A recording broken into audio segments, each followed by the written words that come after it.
9h21, bonjour à tous et bienvenue dans cette salle Clémenceau au Palais du Luxembourg pour cette journée de colloque organisée par l'association Mémoire traumatique et victimologie sur le thème victime de violences sexuelles de l'enfance à l'âge adulte, quel droit, quelle reconnaissance, quelle justice et quels soins.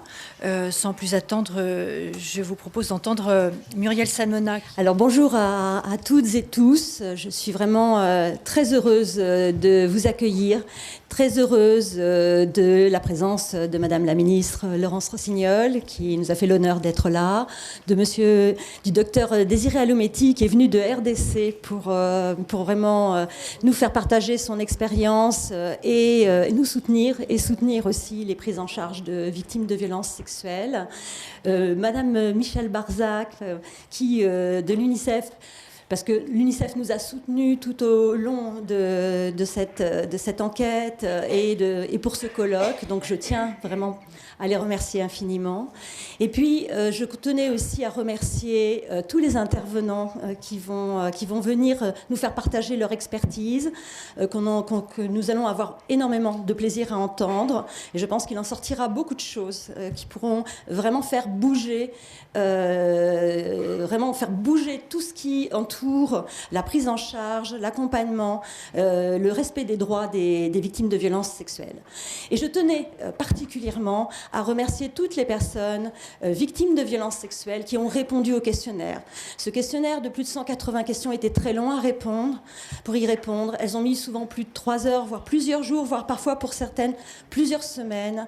Et c'est assez extraordinaire qu'on ait tous ces témoignages. Et c'était une responsabilité énorme de faire porter la voix de toutes ces victimes qui avaient donc fait cet effort-là et qui avaient voulu témoigner de leur parcours. Et je pense que là, on a fait une bonne partie du parcours. Ça fait plaisir. Vous avez dû voir et entendre que les médias se sont bien emparés de la problématique. Ça monte et j'espère qu'enfin, on va pouvoir vraiment... en tout cas désamorcer tout ce déni, toute cette loi du silence et que quelque chose va pouvoir advenir qui va permettre que les victimes ne soient plus abandonnées et aussi de pouvoir lutter contre ces violences sexuelles, lutter contre tout ce qui empêche les victimes de pouvoir être protégées, pouvoir les protéger réellement et pouvoir les accompagner. Et là, le centre, c'est vraiment de ce colloque aussi, c'est de pouvoir leur apporter une prise en charge adaptée et des soins efficaces. Et ça, tout au long de cette journée, c'est ce qui va revenir, ne pas les laisser comme ça, seuls, à devoir mettre en place des stratégies de survie extrêmement handicapantes avec des conséquences sur leur santé très lourdes. Donc tout ça, ça peut être évité et on veut que ça soit évité.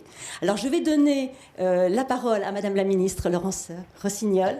Le soutien qu'apporte l'UNICEF à cette démarche et les résultats de cette enquête nous rappellent que nous avons une responsabilité collective particulière de protection envers les enfants et tout spécifiquement envers ceux qui sont victimes de violences sexuelles.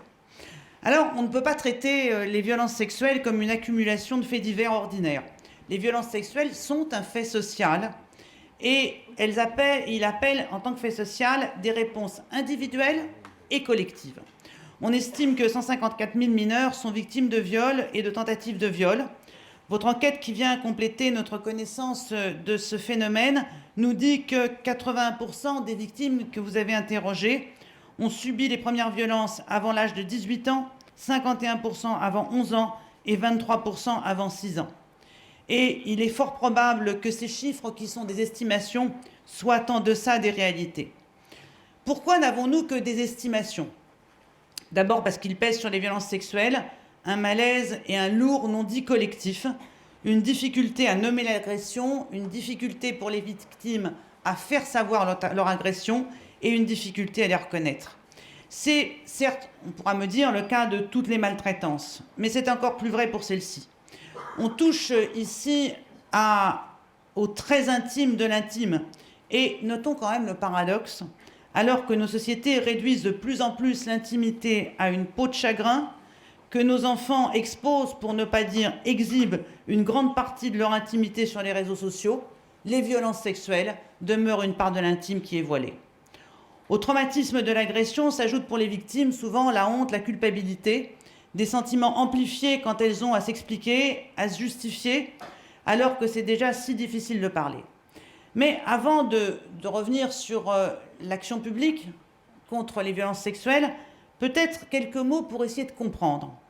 Comprendre l'impensable et peut-être essayer de développer quelques points d'analyse sur le contexte dans lequel ces violences sexuelles se déroulent. Nous avons affaire à des phénomènes paradoxaux, disais-je, contradictoires. D'abord, je pointe un déni de la sexualité, un puritanisme qui, malgré l'éclatement des normes et des codes rigides qui entouraient la sexualité jusque dans les années 60, perdure. Ne croyons pas qu'on parle sexualité dans toutes les familles.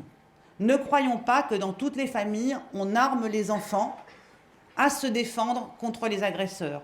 Ne croyez pas que dans toutes les familles, les enfants peuvent parler de ce qu'ils ont vécu, peuvent parler des agressions sexuelles qu'ils ont subies facilement avec leurs parents. Deuxième phénomène concomitant et qui paraît totalement orthogonal, une hypersexualisation de la société, une omniprésence de la sexualité et du sexe dans la sphère publique, une hypersexualisation qui véhicule des codes implicites de relations entre les hommes et les femmes, et des enfants qui sont souvent pensés comme des adultes en miniature, eux-mêmes images de cette hypersexualisation ou victimes des situations et des images violentes auxquelles ils peuvent trop facilement accéder. Or, les enfants ne sont pas des adultes en miniature. L'enfance doit être envisagée, et c'est comme ça que je l'envisage, comme un temps préservé, celui d'apprentissage progressif. L'enfant est un sujet de droit, mais n'est pas un modèle réduit d'adulte, c'est un adulte en devenir. Notre responsabilité collective est donc de les protéger, et pour reprendre la formule, la jolie phrase d'Hannah Arendt, notre rôle c'est de protéger l'enfant du monde pour lui en donner l'accès. Les violences sexuelles choquent tout le monde. C'est des sujets sur lesquels on a des débats, les violences sexuelles à l'égard des enfants en particulier, personne n'est pour.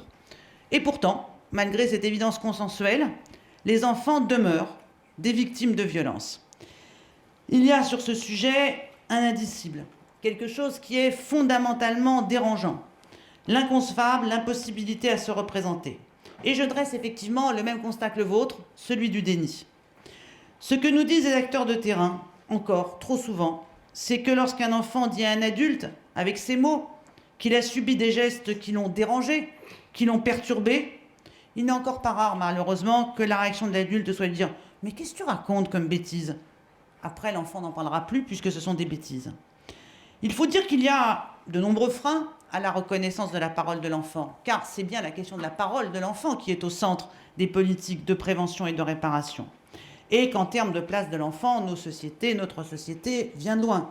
D'abord, le lourd héritage du pater familias du droit romain, bien repris et bien développé par le code napoléonien, qui entérine la puissance paternelle et patriarcale, et qui a posé une immense réticence, voire même une disqualification à ce que l'action publique aille pousser la sphère de la porte privée.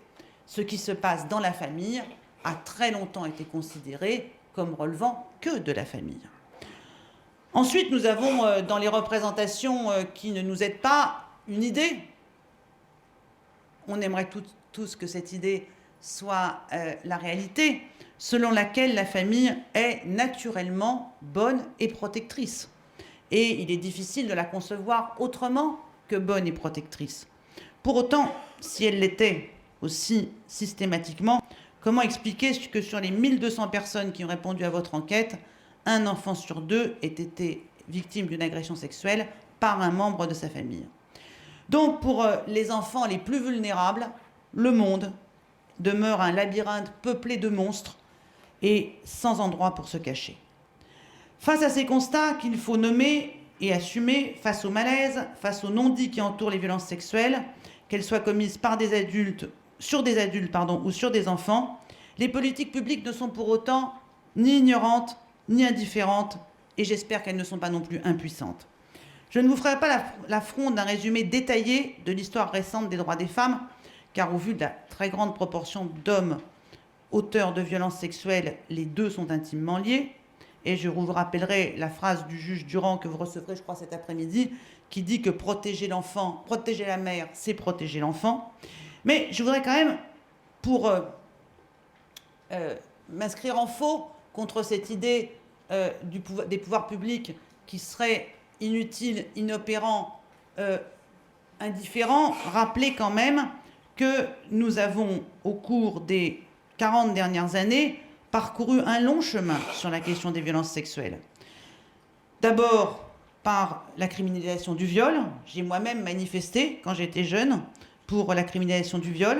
Et je sais qu'aujourd'hui, il y a des pratiques qui tendent à recorrectionnaliser le viol. Et ces pratiques se répandent, elles sont fausses, elles sont infondées juridiquement. Le viol est un crime et doit être jugé comme tel.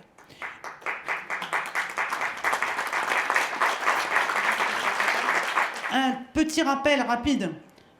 Depuis la loi sur le viol, puis celle de 80 qui élargit la définition du viol. En 90, la Cour de cassation reconnaît le viol entre époux. En 92, une loi sanctionne le harcèlement sexuel dans les relations de travail. En 93, une loi dépénalise l'auto-avortement et crée le délit d'entrave à l'IVG. Toujours en 93, la loi consacre le droit pour le mineur capable de discernement d'être entendu par le juge ou par une personne désignée à cet effet.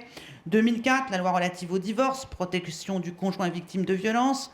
2006, loi sur la prévention et la répression des violences au sein du couple. 2010, loi sur les violences faites spécifiquement aux femmes, aux violences au sein du couple et à leurs incidences sur les enfants. Loi de 2014, enfin, sur l'égalité réelle entre les femmes et les hommes, qui, elle aussi, touche aux violences sexuelles. Toute loi auxquelles il faut ajouter les dispositifs de prévention, les numéros d'appel, les téléphones d'urgence pour les femmes, le travail des associations, les initiatives sur le territoire. Je tenais à rappeler ces étapes juridiques, législatives, parce qu'elles illustrent la partie de mon propos qui disait « les politiques publiques ne sont pas indifférentes ». Mais nous avons effectivement encore devant nous à la fois des interrogations sur l'efficacité de ce qu'on fait et peut-être à imaginer, contextualiser le sujet sur lequel vous allez travailler aujourd'hui.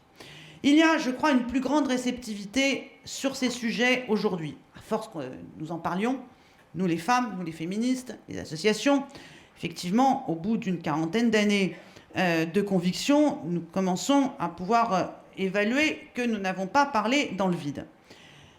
Pour autant, les sujets, j'ai la conviction que pour que ces sujets avancent, il faut que nous les relions avec d'autres sujets qui ne paraissent pas être forcément directement liés. Ce sont des questions transversales. On ne peut pas traiter les violences sexuelles infligées aux enfants ou même aux adultes si nous ne les relions pas à l'ensemble des politiques publiques. Et je voudrais donner quelques exemples sur la manière transversale et cohérente dont le gouvernement les aborde. L'éducation à la sexualité à l'école, les formations aux enseignants en leur proposant des outils pour les aider à transmettre des valeurs d'égalité entre les filles et les garçons, l'attention portée aux violences sexuelles dans le sport, et même si cela est prioritairement l'objet de l'action du ministère de la Famille et de l'Enfance, de manière induite au sein du ministère des Affaires sociales et de la Santé, le sujet des violences sexuelles et des violences à l'encontre des enfants sont devenus des sujets qui irriguent l'ensemble des réflexions et des administrations qui composent ce ministère. J'évoquerai d'ailleurs rapidement à cet instant le fait que la Haute Autorité de Santé est pour la première fois, il y a environ 2 mois, indiqué clairement que les violences, les maltraitances faites aux enfants ne relevait pas de sujets sociologiques, mais relevait bien de la santé publique. C'est un pas extrêmement important qui a été franchi là, et c'est une forme nouvelle de mobilisation des médecins dans le repérage et le soin des violences faites aux enfants qui est engagée par cette recommandation de la Haute Autorité de Santé. Comme je l'évoquais précédemment, la responsabilité collective à l'égard des enfants, c'est d'abord les protéger dans leur fragilité spécifique, reconnaître et promouvoir leurs droits, et puis les aider à bien grandir, accompagner au mieux le développement de leurs capacités et l'épanouissement de leur champ des possibles. C'est ce que je souhaite porter à travers la promotion d'une éthique de la bientraitance que je souhaite d'ailleurs voir s'installer à tous les âges de la vie. Il ne s'agit pas simplement, et je le dis ce matin chez vous parce que vous luttez contre la maltraitance, de lutter contre la maltraitance, il s'agit aussi de promouvoir la bientraitance dans l'ensemble des institutions.